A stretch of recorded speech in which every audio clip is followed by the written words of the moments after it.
Nous sommes reconnaissants au Seigneur pour le grand privilège qui nous est accordé aujourd'hui d'être réunis ici pour écouter sa sainte et précieuse parole. Vous savez, quand on prêche beaucoup la parole, la voix faiblit un peu, parfois aussi la force physique. Mais la parole de Dieu ne revient pas vide, sans effet. Elle accomplit toujours ce pourquoi Dieu l'envoie. Je peux également dire que la journée d'hier a été une bénédiction pour moi. Et le premier homme qui m'a parlé après la réunion était le frère du conducteur religieux là-bas, local, et il m'a soudainement dit, si l'on lit et explique la Bible de cette manière, alors même pas la moitié des conducteurs religieux seront sauvés, sans parler des auditeurs. Si l'on examine la question en profondeur et que l'on considère l'éternité, on pourrait pleurer amèrement. Pleurer comme le Seigneur a pleuré amèrement en regardant Jérusalem et en disant, Jérusalem, Jérusalem, combien de fois ai-je voulu rassembler tes enfants, mais tu n'as pas voulu.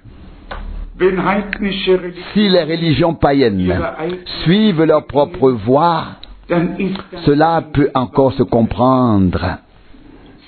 Elles n'ont pas reconnu le chemin de la vérité.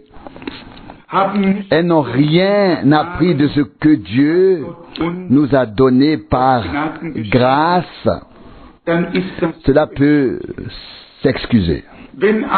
Mais quand, au sein même du christianisme, ici en Europe centrale, dans l'Occident chrétien, où tant de choses sont chrétiennes, il y a des partis chrétiens, des associations chrétiennes, des syndicats chrétiens, tout est chrétien. Et finalement, quand on cherche vraiment le Christ, on ne le trouve pas. Il ne reste alors qu'une forme extérieure de la tradition et les gens passent dans l'éternité trompés. À la vue des foules et en sachant qu'elles s'engagent sur la voie large qui mène à la perdition, nous sommes saisis d'une profonde tristesse qu'il n'est pas facile d'exprimer avec des paroles. Et pourtant, nous croyons que Dieu aura son chemin et qu'il transmettra une dernière fois son message à tous les peuples, toutes les langues et toutes les nations.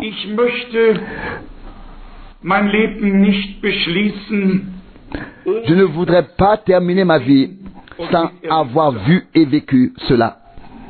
Je le répète. Vous savez que j'ai voyagé dans de très nombreux pays, plus d'une centaine. Et quand on voit comment les peuples païens suivent leur propre chemin, c'est douloureux, certes, mais cette douleur est supportable. En revanche, quand on voit ici que des gens ont la Bible et suivent néanmoins leur propre chemin qu'ils l'interprètent dans tous les sens et ont perdu le respect de la parole de Dieu, c'est vraiment grave. Et cela peut causer une profonde souffrance.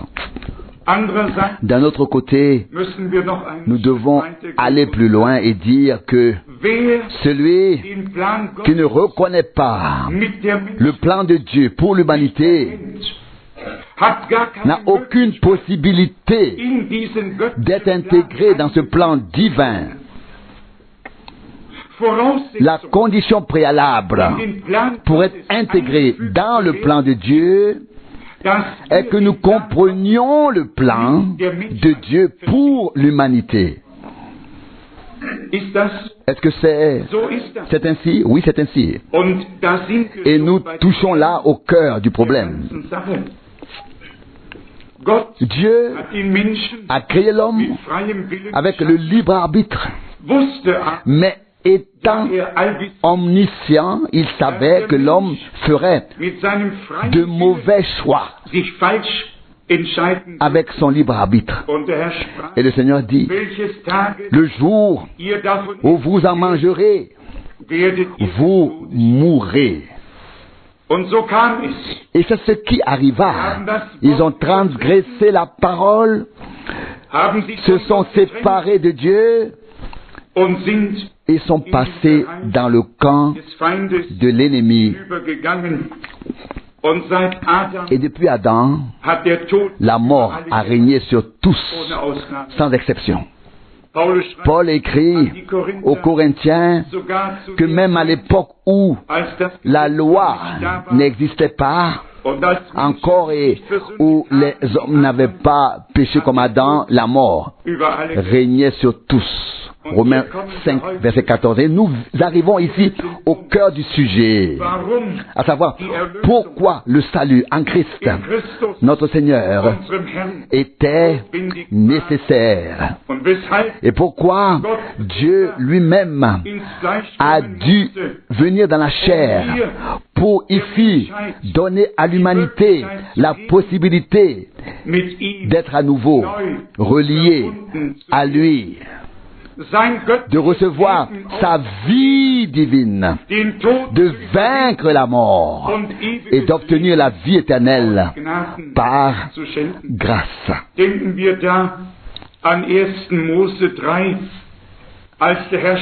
Pensons à Genèse 3, lorsque le Seigneur dit à Adam et Ève qu'ils devaient maintenant quitter le paradis,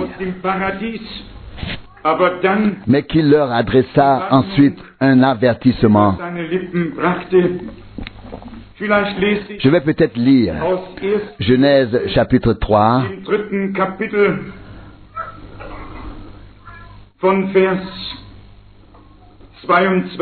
du verset 22. Genèse chapitre 3, verset 22. Et le Seigneur Dieu dit, l'homme est maintenant devenu comme l'un de nous, dans la mesure où il sait distinguer le bien du mal.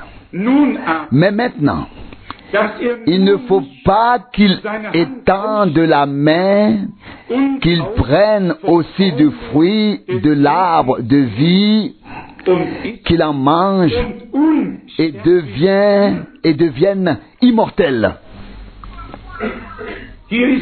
Il y a ici quelque chose de très particulier. Peut-être un point auquel la plupart n'ont pas encore réfléchi. L'homme était déjà tombé dans le péché par sa désobéissance. Il avait transgressé la parole et était ainsi voué à la mort, séparé de Dieu. Si dans cet état, sans que la rédemption ait été accomplie, l'homme avait mangé du fruit de l'arbre de vie, il aurait vécu éternellement dans le péché, séparé de Dieu. Et cela ne pouvait pas être, cela ne devait pas être. Dieu voulait des hommes qui ne vivent pas dans le péché, séparés de lui, mais réconciliés avec lui, pour être avec lui dans l'éternité. Je continue à lire à partir du verset 23. Verset 23. Alors le Seigneur Dieu le chassa du jardin d'Éden pour qu'il cultive la terre d'où il avait été pris. Verset 24, et après d'avoir chassé l'homme, il plaça à l'est du jardin d'Éden les chérubins et la flamme de l'épée tournoyante afin de garder l'accès à l'arbre de vie. Aujourd'hui, nous ne pouvons pas vraiment imaginer ni comprendre ce que cela signifiait pour les premiers hommes. Avec Dieu le Seigneur, qu'ils voyaient, qu'ils entendaient, qui venait dans le paradis du jardin d'Éden à la fraîcheur du soir pour être en communion avec eux. Une communion sans nuage avec Dieu le Seigneur. Soudain, la chute, la catastrophe, la séparation d'avec Dieu. Et comme il est écrit ici, alors Dieu le Seigneur le chassa du jardin. Il ne leur a pas demandé poliment, s'il vous plaît, auriez-vous l'amabilité de quitter mon sanctuaire? Dieu a chassé les premiers hommes. Dieu était déçu. L'homme qui avait été créé à son image pour être en communion avec lui avait succombé à l'influence du mal. Nous ne pouvons même pas imaginer ce que Dieu le Seigneur a ressenti à ce sujet, et nous qui avons fait l'expérience de l'Esprit de Dieu venant sur nous et qui ressentons soudainement ce que signifie ne pas être connecté à Dieu. Je ne sais pas si nous tous qui sommes ici aujourd'hui avons vécu cet état dans notre âme, que nous ayons ressenti l'abandon direct de Dieu dans notre âme et que nous ayons crié, mon Dieu, pourquoi m'as-tu abandonné? Une personne qui souhaite être pardonnée, qui souhaite obtenir le pardon de ses péchés, recevoir la grâce de Dieu, qui souhaite se réconcilier avec Dieu, doit d'abord comprendre qu'elle est séparée de Dieu, sans espérance et sans Dieu dans ce monde. Et quelque chose en moi s'indigne lorsque je pense à tous ces ministres, du culte qui, vêtus de leur soutane, accomplissent parmi le peuple une soi-disant action chrétienne après l'autre, et ce sur des êtres humains, de la naissance avec les 3 gouttes d'eau sur le front jusqu'à l'extrême onction pour que l'affaire soit réglée. Et puis, il s'avère que ces messieurs qui ont reçu les 7 sacrements ne sont pas sauvés, mais ont fini au purgatoire. Alors quelque chose en moi s'indigne. Oui, mais pourquoi donc? Parce que l'humanité est trompée et trahie, mentie, et cela au nom du christianisme, et cela au nom de Dieu. Et cela ne doit pas être. Les gens ont le droit d'entendre la vérité sur Dieu, la vérité sur eux-mêmes, et aussi la vérité sur la tromperie, à savoir la vérité sur le mensonge. Vous ne me comprenez peut-être pas tous, Mais considérez que l'éternité ne finit jamais. Et si un homme passe dans l'éternité sans être réconcilié avec Dieu, alors il est sans Dieu. Et cela pour toujours. Il n'y a pas de deuxième possibilité. S'il y en avait une, je ferais mes valises et je rentrerais chez moi. Mais il n'y a pas de deuxième possibilité. Il est réservé aux hommes de mourir une seule fois. Après quoi vient le jugement. C'est écrit dans Hébreux 9, verset 27. D'où la responsabilité énorme qui incombe à celui qui a fait l'expérience de Dieu, qui a fait l'expérience de la grâce de Dieu et qui souhaite la transmettre aux autres. Et simplement proclamer, comme Paul l'a fait autrefois. Laissez-vous réconcilier avec Dieu. 2 Corinthiens 5, verset 20. Et aussi les deux passages de Romains 1 et 1 Corinthiens 1. La parole de la croix. Le message de la croix est une folie pour ceux qui périssent, mais pour ceux qui sont sauvés, il est une puissance de Dieu. Pourquoi? Ça c'est Corinthiens 1, verset 18. Pourquoi? Parce qu'elle devient efficace par la foi. Cette parole de la croix. Frère Muller l'a déjà si bien formulé. Nous voulons honorer Dieu par la foi. L'incrédulité nous éloigne de Dieu. La foi nous conduit à Dieu, nous relie à Dieu, nous donne accès aux choses divines. L'homme créé à l'image de Dieu devait vivre éternellement, sans mort, sans maladie, sans vieillir ni devenir fragile. Dans la fleur de notre jeunesse,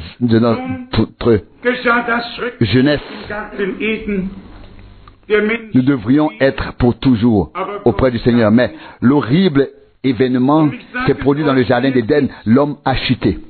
Mais Dieu n'a pas abandonné. Et je vous le dis tel qu'il est.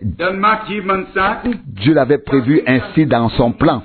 Alors quelqu'un pourrait dire, oh, oui, mais si c'était prévu ainsi par lui, qui veut-il alors tenir pour responsable? Et si cela faisait partie de son plan, qui veut-il alors condamner? Mes chers amis, voici comment les choses se présentent. Dieu voulait des êtres humains qui ne soient pas seulement créés à son image. Il voulait des êtres humains issus de sa nature. Des êtres humains qui ne soient pas seulement extérieurement comme nous ici et à son image, mais des hommes issus de Dieu, sortis de Dieu.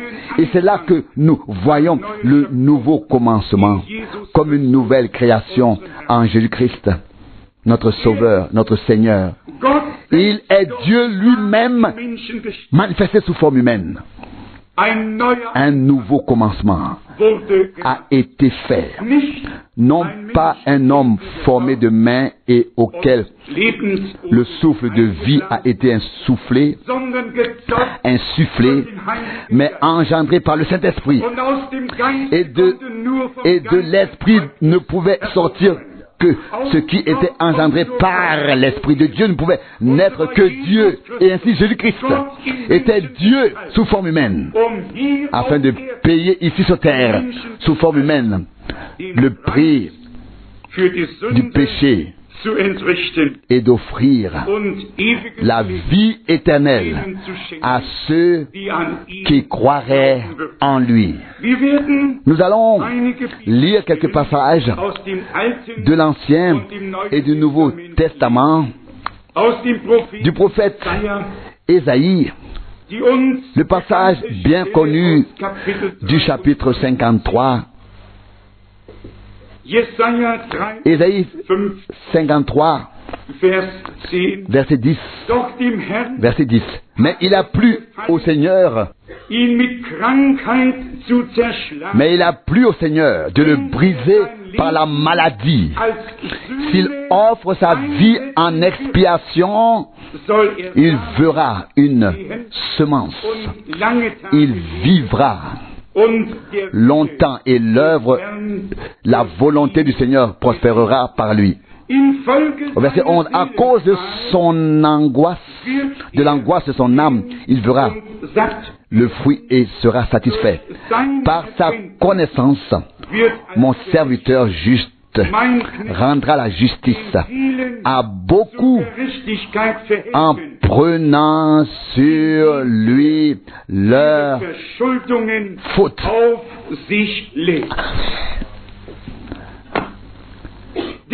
Le Seigneur a pris sur lui la faute et le châtiment du péché. Notre châtiment a été mis sur lui afin que nous ayons la paix, et par ses meurtrissures nous avons été guéris. Le Seigneur qui avait prononcé la malédiction sur le pays, sur la terre, désormais, disant que désormais le champ produira des épines et des chardons, ce même Seigneur prend cette malédiction sur lui, ce qui a été illustré de manière particulière par la couronne d'épines. Genèse 3, 18. Le champ d'où tu as été pris portera des épines et des chardons. Dans l'Ancien Testament, quelque chose s'est produit qui en était une préfiguration lorsque Dieu le Seigneur a voulu faire sortir le peuple d'Israël d'Égypte. Dans quel buisson est-il apparu à Moïse? Dans un buisson de lilas? Non, dans un buisson d'épines. Un buisson épineux. Épineux. C'est dans un buisson épineux qu'il est apparu à Moïse sous la forme d'un feu dévorant pour indiquer déjà qu'il allait transformer la situation. Et c'est ce qui s'est produit quand il a marché sur terre sous forme humaine dans la chair. On lui a mis cette couronne d'épines sur la tête. Et on s'est moqué de lui en disant, tu es le roi. Matthieu 27, 29, on s'est prosterné devant lui, on s'est moqué de lui, afin de rendre la couronne d'épines encore plus insupportable. Lui, le Seigneur, qui avait prononcé la malédiction, a alors pris cette malédiction entièrement sur lui. Lui qui avait dit, le jour où tu en mangeras, tu mourras, est venu pour mourir. Car le salaire du péché, c'est la mort. Mais la vie éternelle, c'est le don gratuit de Dieu par Jésus-Christ notre Seigneur. Romains 6, 23. Il est venu et a pris la mort sur lui. Vous savez bien qu'il y a quelques années, même le Saint-Siège, et vous savez que je mets volontairement le S, car il n'y a qu'un seul qui est saint, et c'est Dieu. Il n'y a pas de saint. Empire romain germanique, il n'y a rien de saint dans toutes ces choses. Seul Dieu est saint. Et tous ceux qui sont sanctifiés par sa parole, qui est la vérité, et qui ne sont pas hypocrites, sont sanctifiés par l'Esprit. Ils n'ont pas une apparence de piété, mais ils sont sanctifiés par l'Esprit et la parole de Dieu. Mais le Saint-Siège a également déclaré à l'époque que le Christ n'était pas complètement mort, comme le prouve le Saint. suaire de Turin, le linge de Turin. Et vous savez, l'année dernière, à la fin de l'année, probablement en octobre, novembre, les journaux ont rapporté que c'était un mensonge et une supercherie. Et que le linge ne datait pas de l'époque de Jésus, mais du Moyen-Âge. Mais je voulais juste dire ceci. Il est mort. Il devait mourir pour pouvoir ôter à la mort son pouvoir. Paul l'a exprimé en ces termes. Où est, ô mort, ton aiguillon? Où est, ô enfer, ta victoire? Corinthiens 15, verset 55. La mort avait un aiguillon et piquait chaque être humain, et tous sont morts, sauf Enoch, le 7e après Adam, qui devait simplement servir de type, d'ombre, pour indiquer que lors du retour de Jésus-Christ, dans le 7e âge de l'Église, les hommes qui seront enlevés ne verraient pas la mort. Dieu l'a enlevé. Tous les autres sont morts. Mais maintenant, cela est déjà écrit dans Genèse 3, verset 15. Il te mordra le talon et tu lui écraseras la tête. Satan n'avait aucun droit sur Jésus-Christ, notre Seigneur. Mais comme il devait expier, souffrir et mourir à notre place, et qu'il était devenu pleinement homme, il devait en être ainsi. En esprit, il était immortel selon l'esprit, mais dans sa chair, il était mortel. L'aiguillon de la mort l'a transpercé et il est mort comme un homme mourrait. En mourant, il a vaincu la mort une fois pour toutes, pour tous ceux qui croiraient en lui et accéderaient à la vie éternelle.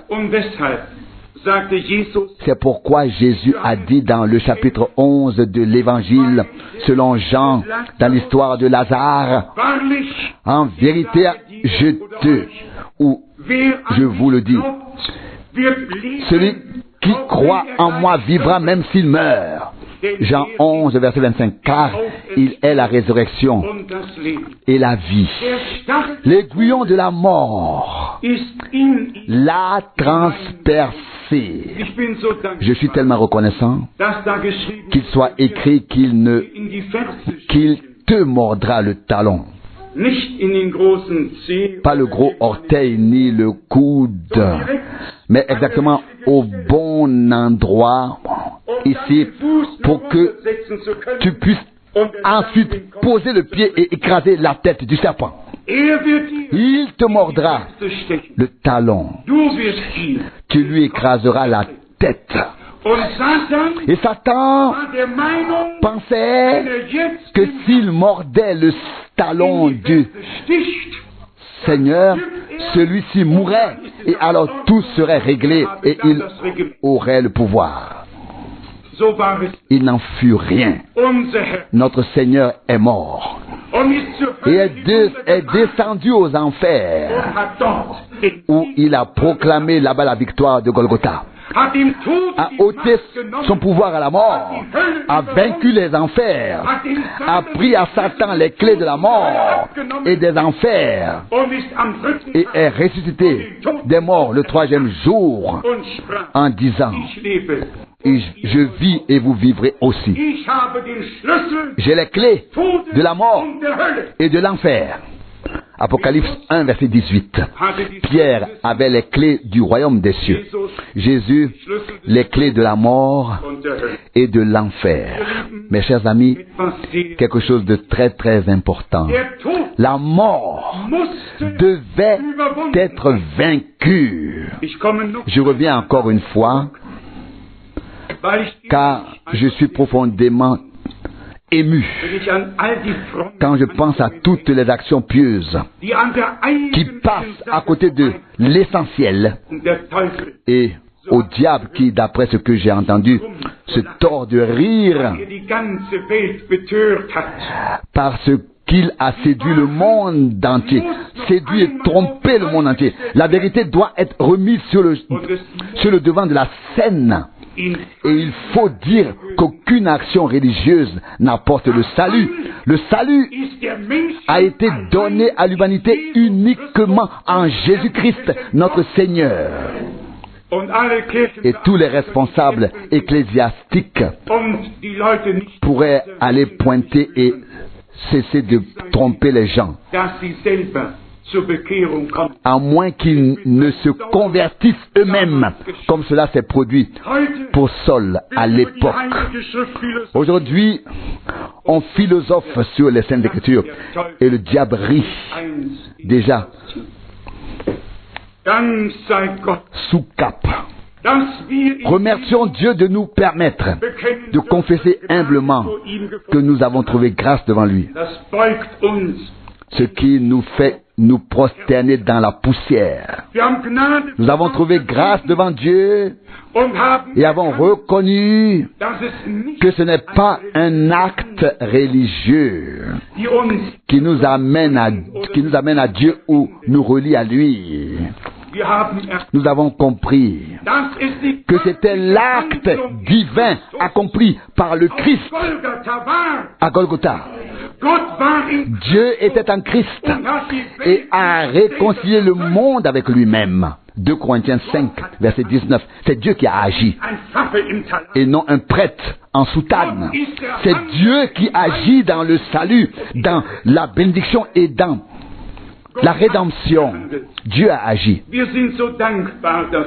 Et nous, lui, en sommes très reconnaissants. Il aurait pu réagir différemment, déçu et dire, si vous voulez suivre votre propre chemin, alors allez-y. Je me créerai un nouveau monde, sans avoir à me soucier de vous. Dieu le Seigneur a tellement aimé ce qu'il a créé à son image que nous étions encore précieux à ses yeux, même lorsque nous nous sommes éloignés de lui et que nous nous sommes égarés et perdus. Dieu nous a créés vraiment pour être avec lui. Il ne pouvait pas abandonner et dire, bon, maintenant vous avez perdu tout droit, vous êtes tombé dans le domaine de Satan, de la mort et de l'enfer, maintenant débrouillez-vous. Dieu n'a pas agi ainsi. Savez-vous ce qu'il a fait? Il a abattu les 2 premiers agneaux et a enveloppé les 2 premiers êtres humains dans des peaux provenant de ces agneaux. Il s'était fait des tabliers avec des feuilles de figuier, mais cela ne vaut pas pour Dieu. Chacun peut se leurrer lui-même, comme avec les feuilles de figuier, mais cela ne fonctionne pas avec Dieu. Ce n'est pas ce derrière quoi nous nous cachons et ce que nous leurrons qui compte. Mais déjà, dans le jardin d'Éden, il devait être attesté que la réconciliation ne pouvait venir que par le sang de l'agneau. Et c'est ainsi qu'Abel a offert un agneau sur l'autel. Genèse 4, verset 4, il savait, et cela par révélation, ce que Dieu exigeait, car cela lui avait été montré. Caïn a rassemblé les fruits de la terre et a construit un bel autel, mais le Seigneur Dieu n'y a pas prêté attention. Il manquait quelque chose sur l'autel, à savoir la vie, l'agneau, le sang. Et voici le point essentiel. La vie du corps est dans le sang. Lévitique 17, versets 10 et 11.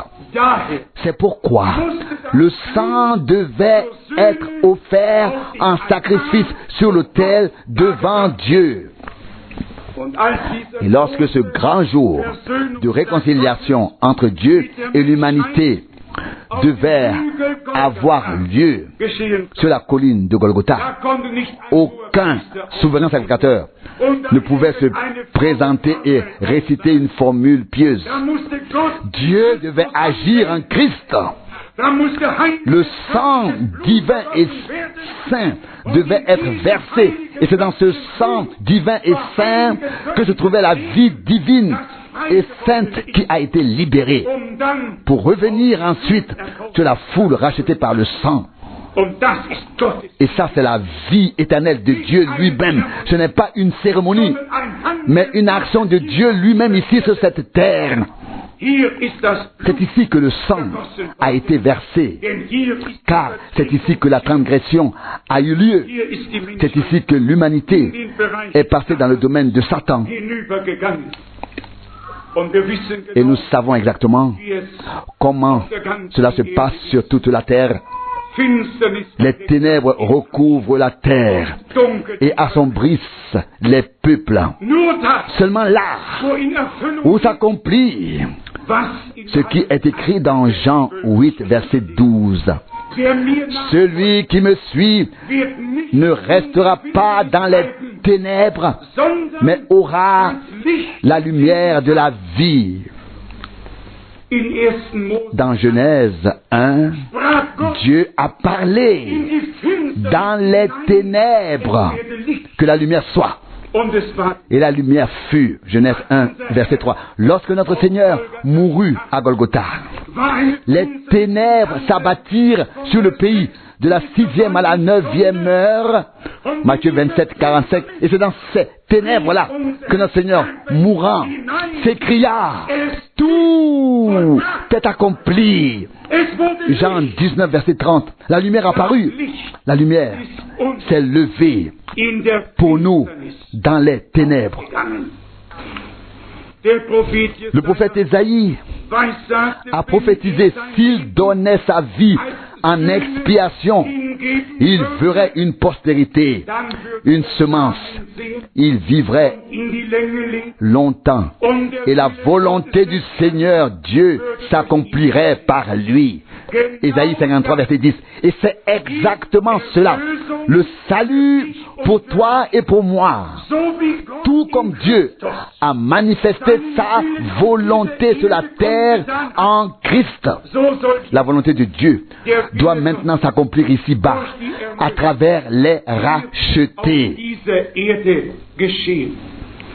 Tout comme il est né de l'Esprit, après que la parole de la promesse ait été donnée, nous devons également naître de nouveau de l'Esprit de Dieu. Après que la parole de la promesse ait trouvé accès dans notre cœur. Cela m'attriste et aussi parfois terriblement qu'un vase tel que Marie soit vénéré et que celui à qui seul revient l'honneur ne soit pas vu. Quand je vois l'image, en particulier dans le livre sur Fatima, où le pape actuel aime tant se rendre pour se confier entièrement à Marie. J'ai tout un livre à ce sujet. Et puis on voit Marie haut dans le ciel avec un enfant Jésus quelque part dans ses bras. Et à côté il y a une grande croix. Et sur cette croix une idole faite par l'homme qui est censé être Jésus. Ce n'est pas mon sauveur. Et ce n'est pas non plus ton sauveur. Il est certes né enfant dans ce monde. Il s'est fait homme pour le bien des hommes, emmailloté dans des langes, couché dans une crèche. Puis nous entendons parler de lui lorsqu'il est resté au temple à l'âge de 12 ans. Luc 2, 42. Et puis nous apprenons dans l'évangile de Luc qu'à l'âge de 30 ans, il a commencé son ministère. Et puis nous lisons dans l'évangile de Jean, au chapitre 8, que les scribes disent Tu n'as pas encore 50 ans et tu prétends avoir vu Abraham, Jean 8, 57, et il a dit, avant qu'Abraham fût, je suis. Jean 8, 58. Puis après sa résurrection, en tant que vainqueur de Golgotha, en tant que roi des rois, en tant que seigneur des seigneurs, il prononça ces paroles puissantes. Tout pouvoir m'a été donné dans le ciel et sur la terre. Matthieu 28, verset 18. Ça, ce ne sont pas les paroles d'un enfant dans les bras de Marie. Ce ne sont pas les paroles d'un crucifié. Le crucifié a été descendu de la croix. Joseph d'Arimathie a demandé que le corps de Jésus soit descendu de la croix et déposé dans son tombeau où personne n'avait encore été enterré, et c'est ce qui s'est passé aussi. Il n'y a pas de Jésus sur la croix. Il n'y a pas de Jésus dans le tombeau. Il n'y a pas de Jésus dans la crèche. Il y a un Jésus qui est ton Seigneur et le mien. Un Jésus à qui tout pouvoir a été donné dans le ciel et sur la terre. Je ne sais pas si tout le monde me comprend, mais tout ce qui s'éloigne du Seigneur, ce qui éloigne du Seigneur, ne vient pas de Dieu. Notre Seigneur dit, je suis Dieu, et je ne donne ma gloire à aucun autre. Isaïe 42, verset 8. Nous pouvons nous épargner tous les pèlerinages et utiliser notre argent à meilleur escient pour venir à Jésus.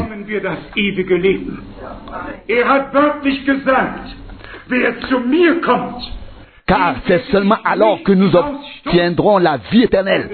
Il a dit littéralement, celui qui vient à moi, je ne le repousserai pas. Jean 6, verset 37.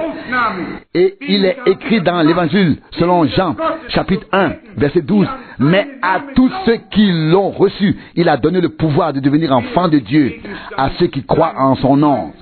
Qui est l'objet de ta foi et de la mienne? Qui est l'objet de ta foi et de la mienne? Ce n'est pas une idée. Seul Dieu peut être l'objet de notre foi. Et puisque Dieu s'est révélé en Christ, alors la foi en Christ est en même temps la foi en Dieu. Avons-nous compris cela? La foi au Fils de Dieu est en même temps la vie, est en même temps la foi au Père, car le Père s'est révélé dans le Fils. Jésus-Christ est Emmanuel, Dieu avec nous. Matthieu 1, 23. Ce n'est pas une forme pieuse. J'y ai parfois réfléchi car je suis en train d'écrire mon livre en me demandant ce que quelqu'un penserait si l'apôtre Pierre ou l'apôtre Paul, vêtus de leur robe, de leur soutane solennelle, prononçaient quelques formules avec l'apparence d'une onction. Cela n'aurait pas été possible. Et je suis convaincu que Dieu veillera à ce que beaucoup d'autres reconnaissent encore la vérité. Dieu fera passer son message au grand public. Et si cela pouvait faire s'effondrer Babylone, j'en serais heureux, mais il faudrait au moins que les portes des prisons s'ouvrent et que tous ceux qui sont appelés par Dieu ou qui entendent son appel et y croient se voient montrer le chemin pour avoir la certitude d'atteindre leur but, d'atteindre le but. Je tiens à souligner une fois de plus que lorsqu'il s'agit de notre rédemption, il ne s'agit pas de l'action pieuse d'un homme pieux. Mais quand il s'agit de notre salut, il s'agit de l'action divine, de l'action de Dieu lui-même en Jésus-Christ notre Seigneur. Tout comme l'humanité s'était détournée de lui par la désobéissance et la rébellion intérieure, elle a été ramenée à lui de nouveau. D'où cette parole puissante dans 2 Corinthiens 5, verset 19. Car Dieu était en Christ, réconciliant le monde avec lui-même. Ce n'est que là où Dieu s'est vraiment révélé à l'humanité que nous pouvons le trouver. Et c'est là qu'il a déposé et révélé son nom. Le message de l'ange Gabriel disait: tu lui donneras le nom de Jésus et il sauvera son peuple de ses péchés. Matthieu 1, 21. Le nom de Jésus signifie tout simplement Yahvé Sauveur. La traduction correcte aurait dû être Yahshua. Mais quoi qu'il en soit, comme je l'ai déjà expliqué, les pays et les noms sont prononcés différemment selon les langues. Nous savons qui il est. Et nous nous en réjouissons. Nous en sommes reconnaissants à Dieu. Il est Emmanuel, Dieu avec nous. Seuls ceux qui peuvent l'accepter dans la foi ne chercheront pas Dieu dans le monde entier, ni dans un lieu de pèlerinage quelconque. Je ne sais pas comment je vais surmonter cela, mais intérieurement je suis très ému. Je me suis également demandé pourquoi Marie n'apparaissait pas aux hindous et à certaines personnes quelque part, mais toujours là où on la vénère depuis longtemps, n'est-ce pas? Mais rassurez-vous, elle n'est encore apparue à personne jusqu'à aujourd'hui, à personne. Il n'y avait aucune promesse à ce sujet dans la Bible et il n'y en a toujours pas aujourd'hui. Mais j'ai dû y réfléchir. Dans l'évangile selon Jean, au chapitre 3, au verset 13, il est écrit: personne n'est monté au ciel si ce n'est celui qui est descendu du ciel, le Fils de l'homme qui est dans le ciel. Jean 3, verset 13. Et puis, le pape Pie XII vient dire Marie est montée au ciel avec son corps et son âme, en contradiction directe avec les paroles de mon Seigneur. Et je devrais laisser passer cela? Je n'y pense pas. Cela sera renversé par la puissance de la parole de Dieu. Et il sera encore montré aux hommes que tout le système antichrist s'est seulement paré de passages bibliques afin d'exécuter la plus grande et la pire séduction sur terre. Nous n'avons plus beaucoup de temps. C'est pourquoi nous devons parler clairement. Il doit en être ainsi. Car si je vous traitais avec douceur aujourd'hui, si je vous caressais le dos et que vous disiez ensuite: oh, cela m'a fait du bien, je veux que vous partiez d'ici en disant: mon Dieu, cela m'a touché au plus profond de moi-même, cela m'a touché au cœur, je dois y réfléchir, je dois lire à ce sujet. Si cela n'a pas été atteint, alors le sermon n'a pas eu d'effet.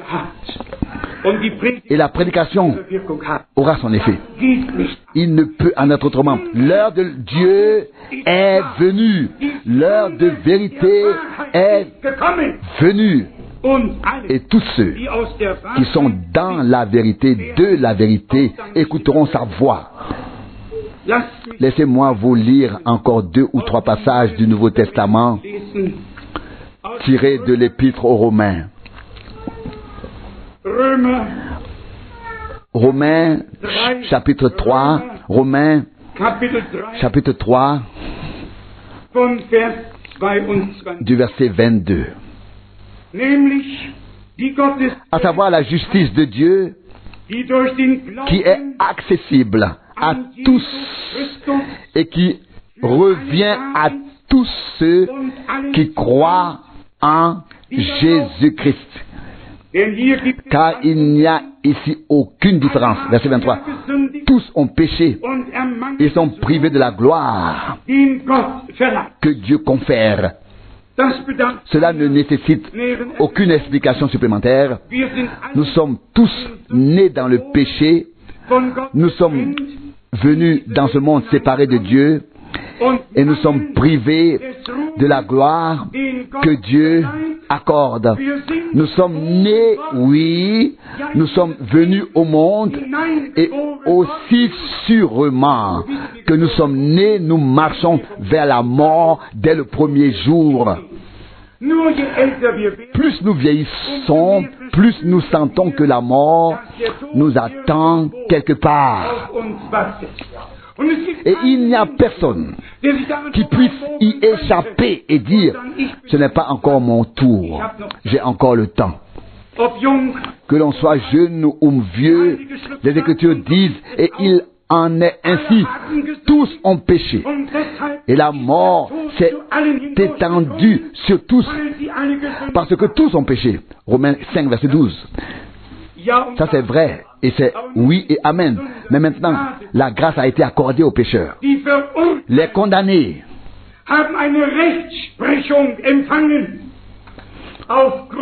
ont été acquittés grâce à l'expiation offerte sur la croix à Golgotha par le sang de l'agneau.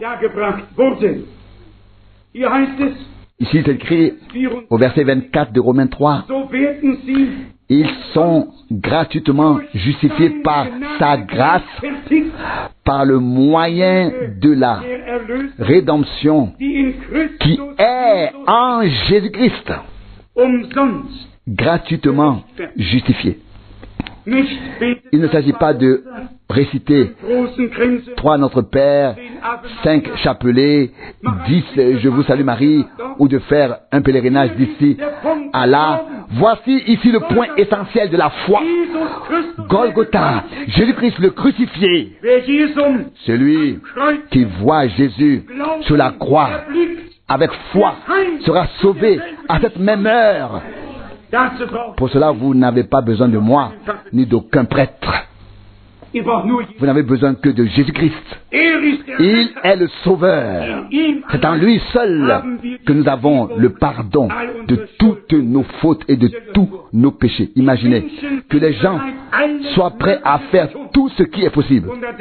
Et je pense ici au réformateur Martin Luther, estimé qui fit en son temps le pèlerinage à la basilique Saint-Pierre et qui, déjà en remontant lentement les marches, car il n'en pouvait plus, pensait pouvoir y rencontrer Dieu et trouver la paix pour son âme. Et là, il vécut ce qu'il n'aurait jamais pu imaginer. La plus grande déception de sa vie. Il s'est alors relevé, les genoux écorchés, et a ouvert lui-même le chapitre 3 de l'Épître aux Romains, puis a lu le chapitre 4, jusqu'à ce qu'il arrive au passage que je voudrais vous lire maintenant, tiré de Romains 4, verset 7. Bénis ceux dont les transgressions sont pardonnées et dont les péchés sont couverts. Verset 8. Bénis l'homme à qui le Seigneur n'impute pas de péché. Il avait compris que le juste vit par la foi et non par les œuvres qu'il peut accomplir de son côté. Si l'homme pouvait s'approcher de Dieu par ses propres œuvres, alors les riches accompliraient de grandes œuvres. Tous les autres se joindraient à eux et la majorité resterait les mains vides, la majorité. Non, Dieu a offert à toute l'humanité un grand jour de réconciliation à Golgotha. À Golgotha. Et il s'écrie, maintenant venez à moi vous tous, qui êtes fatigués et chargés, et je vous donnerai du repos. Matthieu 11, 28, du repos pour vos âmes. Il ne dit pas allez à la communauté religieuse tous les dimanches, confessez-vous. Oh, quelle tristesse quand on lit comment le pape qui a promulgué le dogme de l'infaillibilité a posé son pied sur la nuque d'un cardinal et l'a plaqué au sol parce qu'il n'était pas d'accord avec le dogme de l'infaillibilité. Celui qui lit l'histoire de l'Église en a la nausée. Et celui qui lit l'histoire des papes perd la foi en tout, à moins que Dieu ne lui fasse grâce et ne le tire de tout cela. Sinon, il dit, tout cela n'est que tromperie, laissez-moi tranquille. Mais rendons grâce au Seigneur, gloire à Dieu. Aujourd'hui, on ne pratique plus le baiser du pied du pape. Mais pendant combien de temps a-t-on pratiqué le baiser du pied du pape? Aujourd'hui, il suffit d'embrasser son anneau. Pas moi. Vous pouvez en être sûr.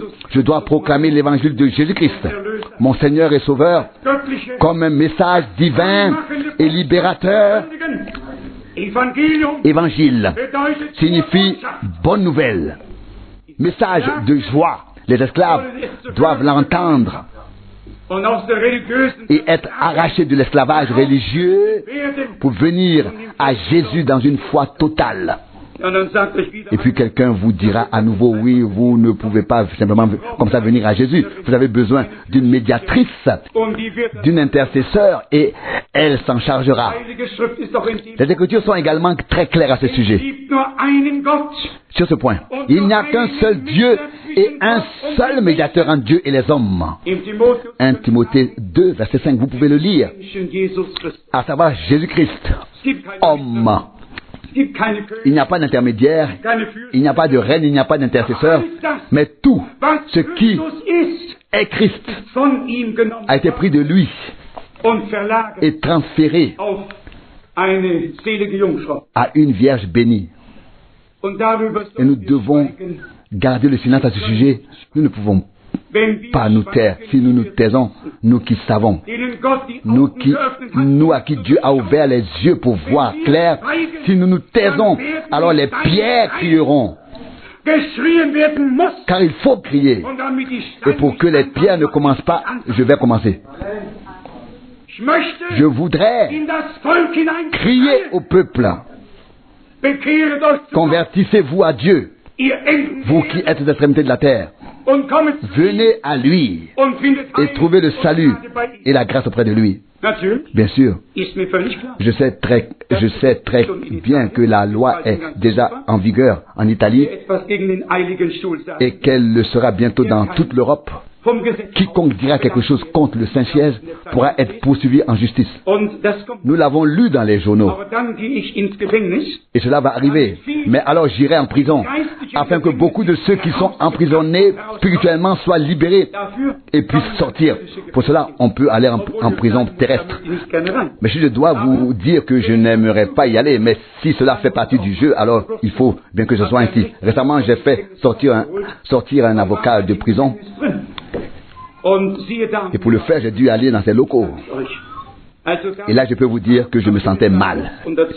Je ne veux donc pas y aller. Mais si cela doit être et que cela fait partie du jeu, alors je voudrais encore chanter. Comme Paul et Silas ont chanté à la gloire du Seigneur, que nous ayons été jugés dignes de porter le précieux évangile de Jésus-Christ. Pas de traditions qui ont été introduites au cours des 1600 dernières années, mais la parole de la croix et du crucifié. Je lis le verset 25 et je continue. Romains 3, verset 25. Dieu l'a présenté dans son sang comme un moyen d'expiation efficace par la foi, afin de prouver sa justice, parce que les péchés commis auparavant, pendant les temps de la patience de Dieu, étaient restés impunis jusqu'à présent. Verset 26. Il voulait donc manifester sa justice dans le temps présent, afin d'être lui-même juste et de déclarer juste quiconque a la foi en Jésus. Je n'ai pas lu ici un article des Nouvelles de Salzbourg dans le journal ni Le Monde du dimanche. J'ai lu ici la parole sainte de Dieu tirée de l'Épître aux Romains, chapitre 3. Je crois que nous devrions tous en prendre note, que cela devrait pénétrer et imprégner nos cœurs, que Dieu déclare juste quiconque a une foi vivante en Jésus-Christ. Et alors, vous diriez, oui, si la chose est si simple, que l'homme qui s'est tellement endetté devant Dieu doit soudainement être justifié de la manière la plus simple, sans expier, sans souffrir, sans rien. Oui, mais je vous demande maintenant, pardon, notre Seigneur n'a-t-il pas souffert? Notre punition, notre châtiment, notre condamnation n'a-t-il pas été placé sur lui? N'a-t-il pas emprunté le chemin par Gethsémani vers Golgotha? N'a-t-il pas dit, si cela est possible, que cette coupe s'éloigne de moi? Matthieu 26, 39. Sa sueur n'est-elle pas tombée sur la terre comme des gouttes de sang? N'a-t-il pas agonisé à Gethsémani? C'est grâce à lui que nous n'avons plus à endurer ce chemin de douleur et de souffrance. Car il a emprunté ce chemin épineux. Il a été méprisé de sorte que son apparence n'était plus celle d'un être humain. Écrit dans Isaïe 52, verset 14. Ce n'est pas pour rien, pour toi et pour moi. Oui, mais lui, notre Seigneur et Sauveur, a tout pris sur lui. Tout pris sur lui. Il a souffert pour toi et pour moi. Il a pris sur lui tes péchés et tes fautes, ainsi que les miens, et a assumé la conséquence ultime de la punition complète, de la condamnation, du châtiment. Comme le dit le prophète Ésaïe, le châtiment qui nous donne la paix est tombé sur lui. Donc, si mon châtiment est tombé sur lui, alors il a souffert, alors il a expié. Je n'ai donc plus besoin de souffrir, ni d'expier. Je suis justifié par la foi en Jésus-Christ, le crucifié et le ressuscité, qui nous a donné la victoire par grâce. Seul celui qui voit ainsi le sacrifice à Golgotha comprendra que nous ne pouvons sortir libres que parce qu'un autre a pris notre place. Et le jugement qui nous aurait frappé, l'a frappé. Il est mort en s'écriant, mon Dieu, pourquoi m'as-tu abandonné? Matthieu 27, 46. C'est nous qui étions abandonnés par Dieu. Il a pris notre place. Le péché du monde entier a été placé sur l'agneau de Dieu. Et Dieu ne peut avoir aucune communion avec le péché. Il y a eu un moment où Dieu s'est retiré en tant qu'esprit et où le Seigneur, en tant qu'homme, dans son corps de chair, s'est écrié pour le bien de toute l'humanité. Mon Dieu, pourquoi m'as-tu abandonné? L'instant d'après, la lance du soldat romain a transpercé le côté du Seigneur et le sang a coulé. Et il s'est écrié, tout est accompli. Jean 19, 30. Et Paul écrit, rétrospectivement, Dieu était en Christ. 2 Corinthiens 5, verset 19. Un instant d'abandon par Dieu. L'instant d'après, une union avec Dieu. Alléluia, louange et gloire à Dieu, le Seigneur. Tel est l'évangile. Le péché a été condamné. L'abandon de Dieu et la mort ont été la conséquence. Mais là, la vie éternelle, le pardon et l'expiation ont été révélés. Seul Dieu en Christ pouvait faire cela. Si les hommes se perdent, ce n'est pas parce qu'il n'y a pas de salut, mais parce qu'ils veulent être sauvés à leur manière et qu'ils y parviennent en mobilisant toute leur force, avec toute leur ardeur. Pour eux, la simplicité de Dieu est tout simplement trop simple. Si c'était compliqué, certains feraient des efforts. Mais pour eux, c'est trop simple.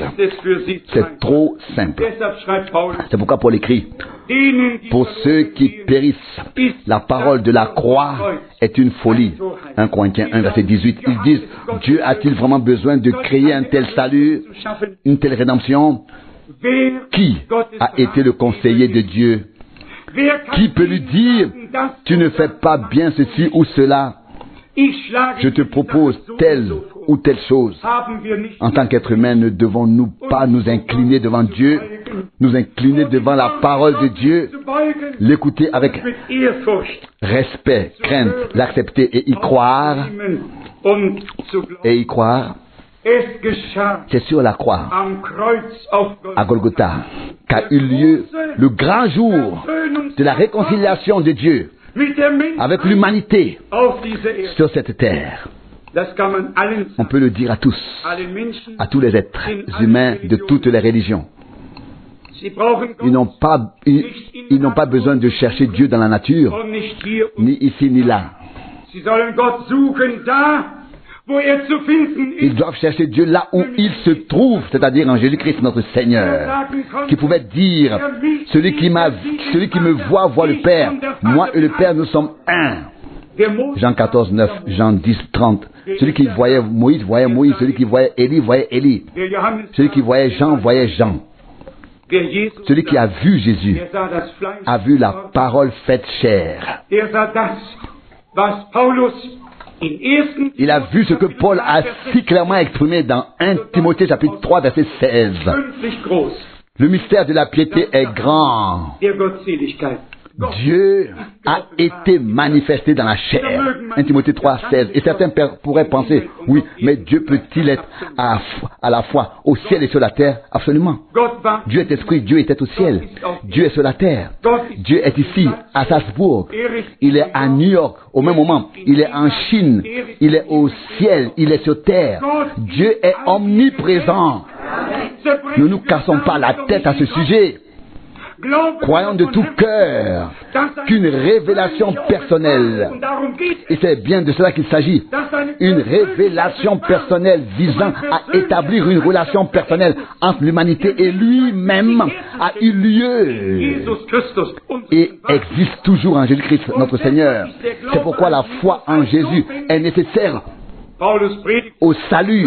Paul prêchait, crois au Seigneur Jésus-Christ et tu seras sauvé, toi et ta maison. Acte 16, 31. La foi en Dieu n'a encore sauvé personne. Cela peut choquer certaines personnes. Oui.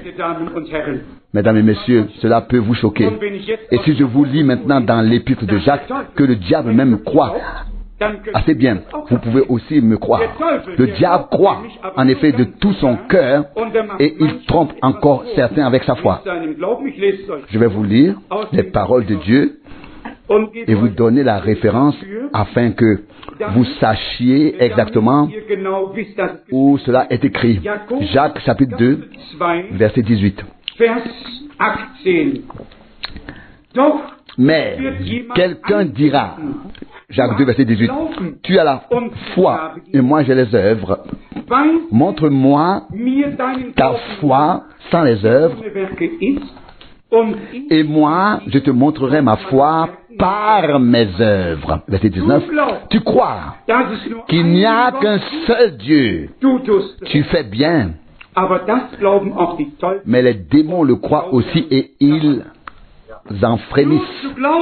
Le simple fait de croire que Dieu est le Créateur n'a rien à voir avec la rédemption, le salut et le pardon. Vis-à-vis de la création, Dieu est le Créateur. Vis-à-vis des rachetés, il est le Rédempteur. Et c'est en Jésus-Christ, il est devenu notre Rédempteur. C'est pourquoi, pour nous qui sommes rachetés, la foi en lui, le Rédempteur, est nécessaire au salut.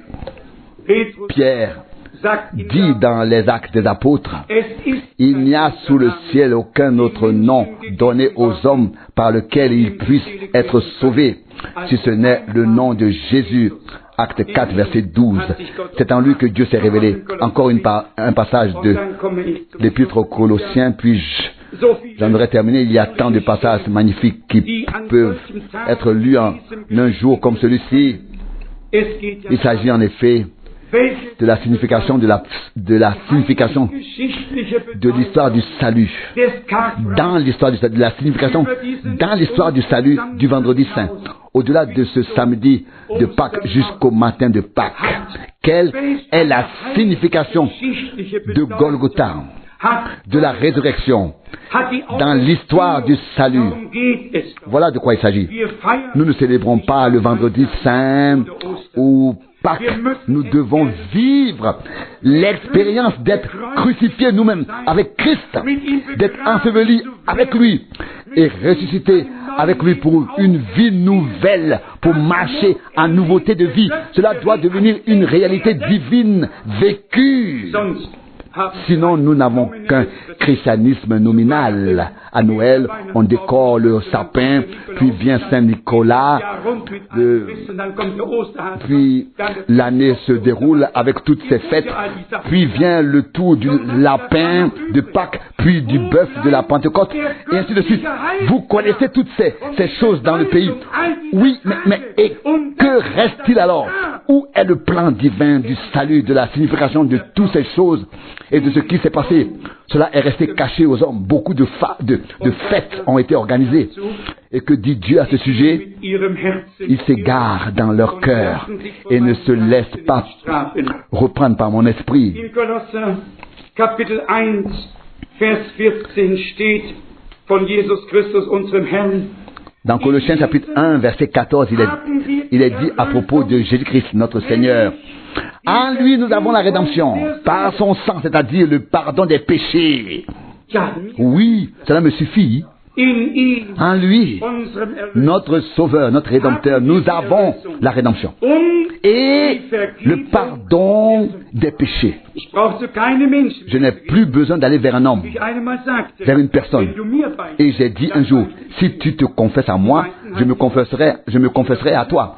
La plupart tendent l'oreille dans leur cabane et ne se confient, et eux-mêmes ne se confient à personne, n'est-ce pas?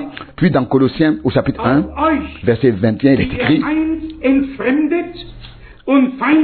Colossiens 1, verset 21, vous aussi, qui étiez autrefois éloignés et ennemis dans vos mauvaises œuvres, verset 22, mais maintenant il vous a réconciliés dans son corps de chair par sa mort, afin de vous présenter saints, irréprochables et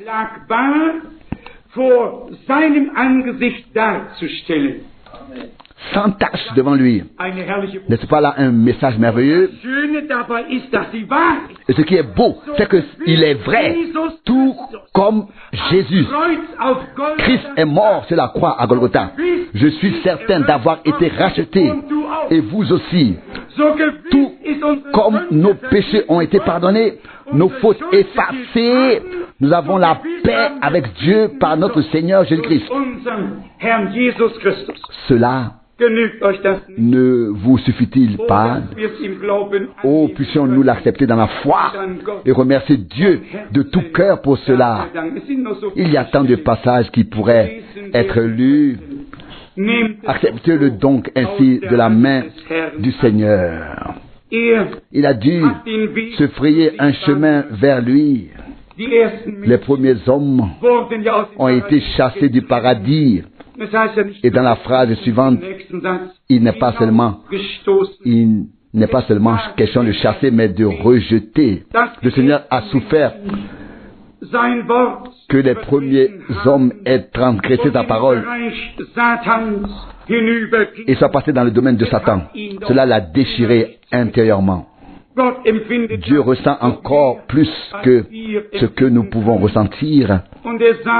Il s'est retrouvé confronté à cette situation et a revêtu les hommes, mais il les a chassés, expulsés, afin qu'ils ne tendent pas la main pour manger de l'arbre de vie et deviennent immortels dans leur péché.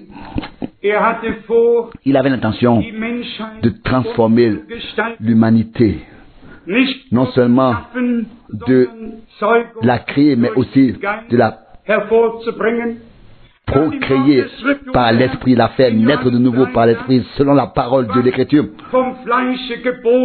Comme notre Seigneur l'a dit dans Jean 3, au verset 6, ce qui est né de la chair est chair, et ce qui est né de l'Esprit est esprit.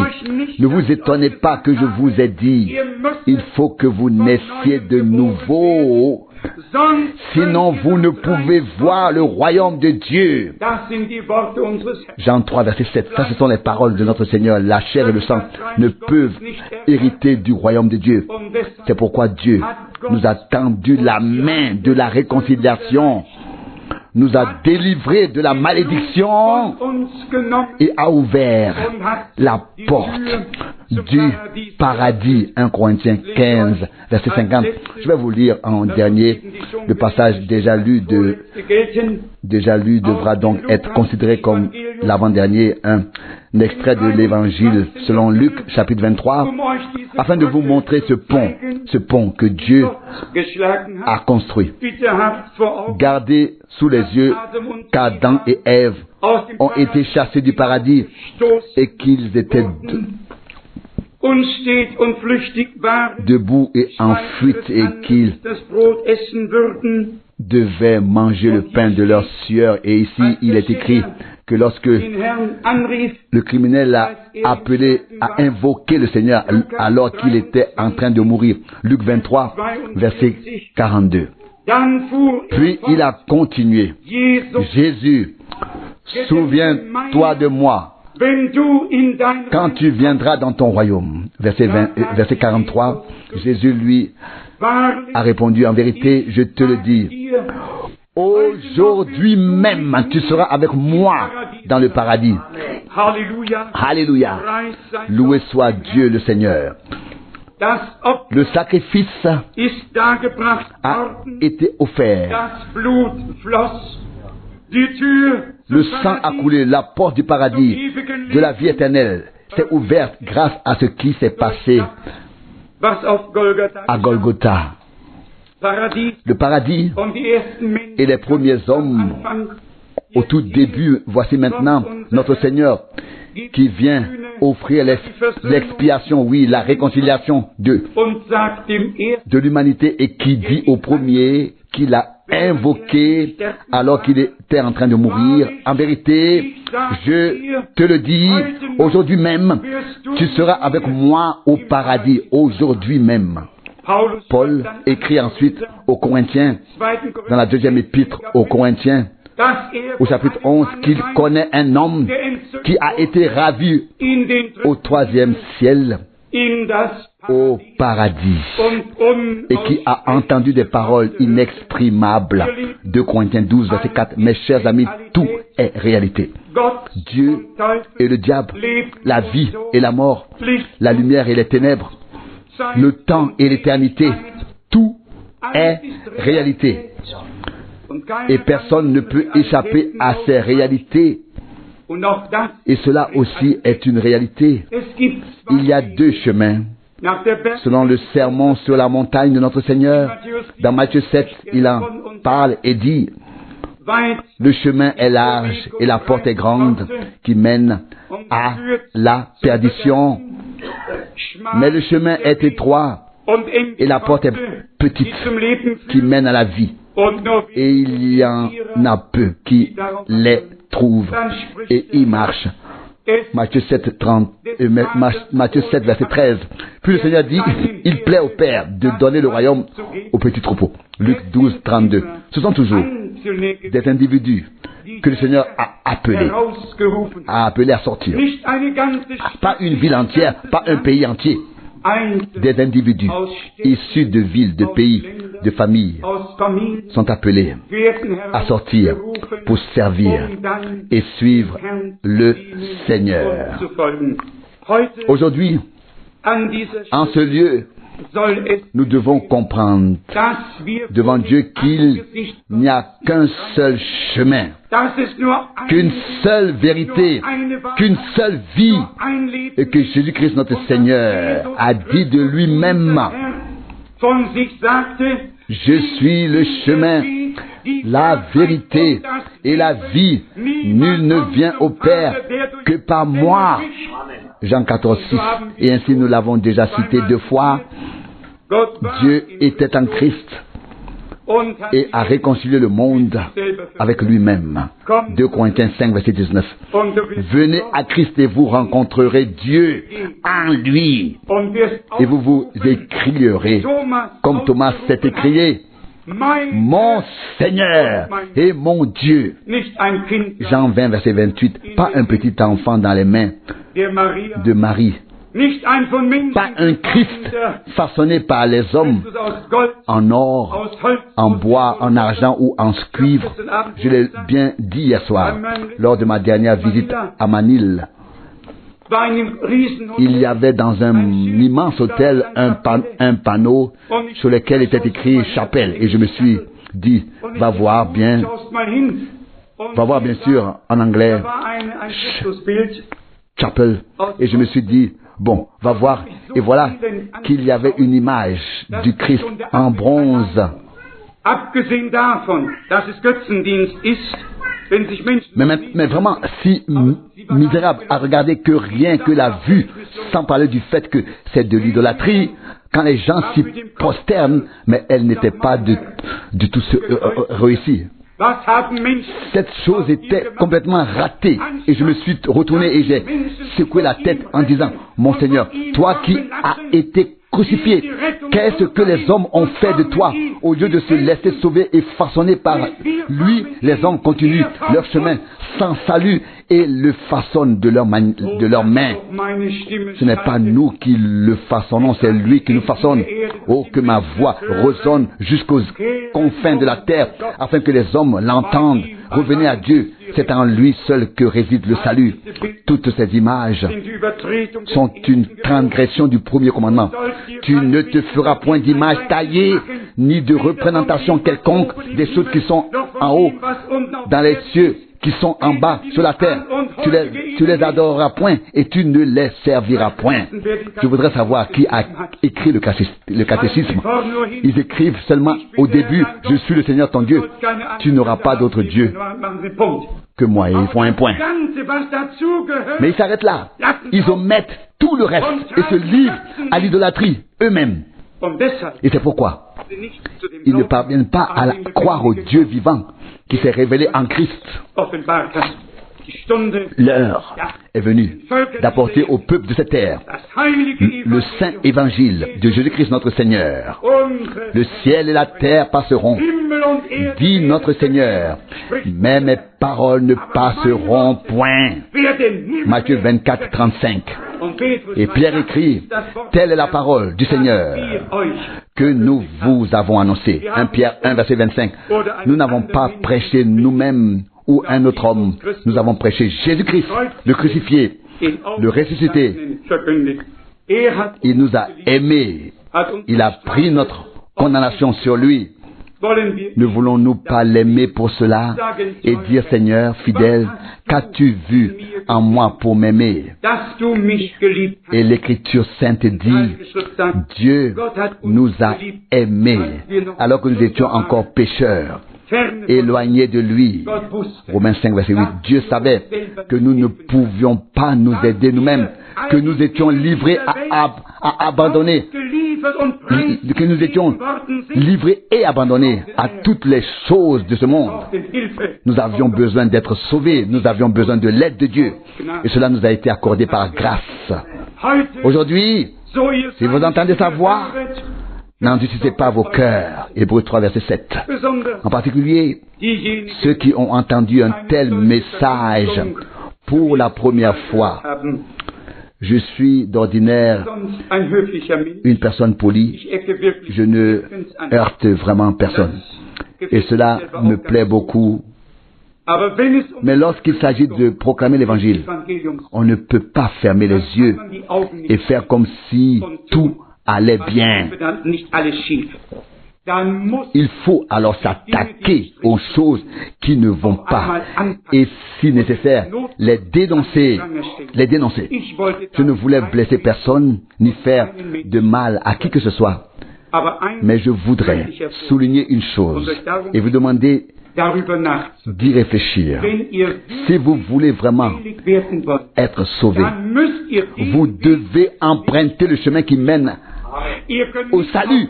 Vous ne pouvez pas vous épuiser à faire des détours et à vous égarer jusqu'à ce que l'espoir de l'extrême onction vienne enfin pour que tout se passe bien. Non, cela ne doit pas être. Aujourd'hui, si vous entendez sa voix, n'endurcissez pas vos cœurs. Aujourd'hui, il vous a été annoncé que Dieu était en Christ et qu'il a réconcilié le monde avec lui-même. im Glauben Dans la foi, dürft ihr diese Versöhnung vous pouvez accepter cette réconciliation comme un don de Dieu et dire, Seigneur fidèle, lege dein Wort mets ta parole comme une semence divine dans mon cœur et viens avec ton esprit sur ta parole et crée en moi quelque chose de nouveau.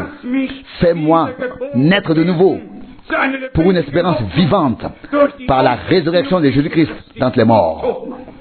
Denn das war Car cela était indiqué dans la mort et dans la résurrection.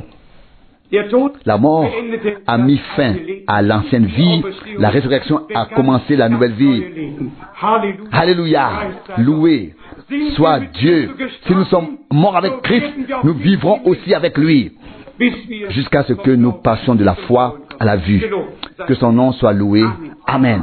lasst uns aufstehen. Levons-nous, inclinons Alle die Häupter tous la tête, schließen fermons les yeux, ouvrons nos cœurs. ihr Herzen. Ihr Lieben, Mes bien-aimés, unser Erlöser notre Sauveur hat nicht n'a in pas Worten seulement nur geredet, parlé, il a vollbracht. accompli l'œuvre. Er hat die Erlösung, Il a donné la rédemption, Vergebung, le pardon, la réconciliation avec Dieu in seinem Fleisch dans son corps de chair durch die Sünde par l'expiation accomplie par son saint sang, getan wurde. Aus par son sang saint donné par grâce. Dieu n'est pas seulement un Dieu de parole, ein Gott. c'est un Dieu d'action. Es ist geschehen. C'est fait, c'est arrivé, c'est accompli. Gott hat Dieu einen neuen a pris Anfang. un nouveau départ. Hat die Tür Il a ouvert la porte du paradis uns pour nous donner an part sich selber à lui-même et à la vie éternelle aus Gnaden par grâce. Daher D'où cette proclamation. En vérité, ich sage, je te le dis, aujourd'hui même, wirst du tu seras avec moi im Paradies au sein. paradis.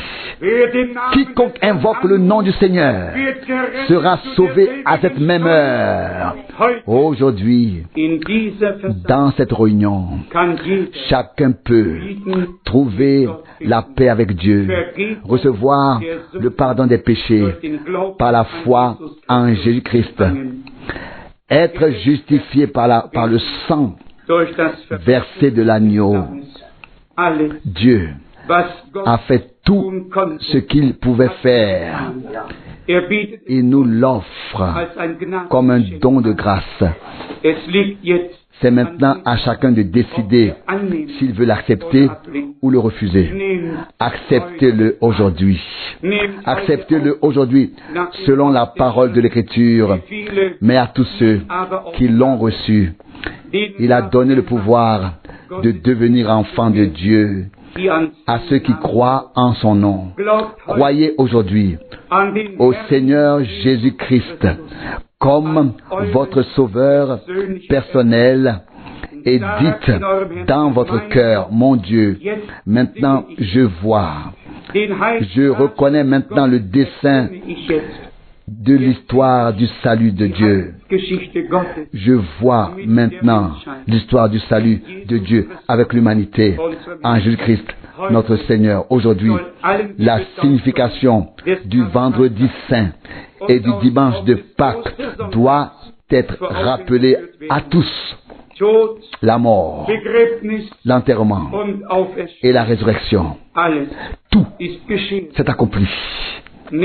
Non pas pour notre instruction, mais pour que nous en fassions l'expérience. Crucifié avec lui, enseveli avec lui par le baptême, comme il est écrit dans Romains chapitre 6, afin que nous marchions avec lui dans une vie nouvelle. Tous ceux qui souhaitent être baptisés au nom de Jésus-Christ doivent d'abord avoir vécu cette expérience avec lui, être mort avec lui, pour être ensuite enseveli avec lui et ne plus vivre pour soi-même, mais pour celui qui est mort pour eux. Selon la parole de l'Écriture, ce n'est plus moi qui vis, mais Christ qui vit en moi. Le Christ qui vit en moi, et ce que je vis maintenant, je le vis dans la foi du Fils de Dieu. Galates 2, verset 20. Ce sont des moments graves que nous traversons actuellement. Et personne ne pourra quitter cette salle en restant neutre. Neutre. Personne ne restera indifférent jusqu'à la fin de sa vie. Le service divin d'aujourd'hui et la parole que vous avez entendue vous hanteront, vous rattraperont et vous y repenserez jusqu'à ce que vous trouviez la paix en Dieu par la foi en Jésus-Christ, le repos en Dieu par la foi en Jésus-Christ, notre Seigneur, car sa parole ne revient pas vide. Elle accomplit ce pourquoi il l'a envoyée.